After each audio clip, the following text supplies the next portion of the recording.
Halo teman-teman, cerita ini tentang angin ribut diredakan yang diambil dari kitab Markus bab 4 ayat 35 sampai dengan 41.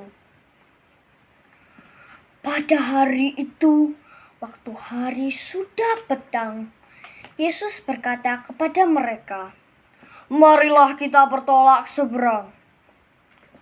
Lalu mereka meninggalkan orang banyak itu, lalu bertolak ke seberang dan membawa Yesus serta.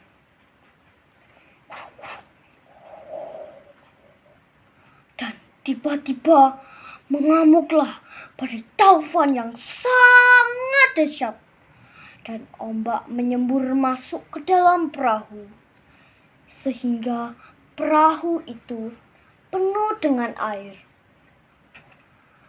Pada waktu itu, Yesus sedang tidur. Lalu murid-muridnya membangunkan dia. "Guru, engkau tidak peduli kalau kami binasa." Yesus pun bangun, menghardik angin dan berkata kepada danau itu, "Diam, tenanglah." Lalu angin itu reda dan danau menjadi tenang.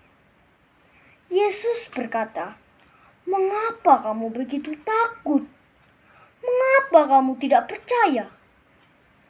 Mereka sangat takut dan berkata pada yang lain, "Siapa gerangan orang ini sehingga angin dan danau pun taat kepadanya?"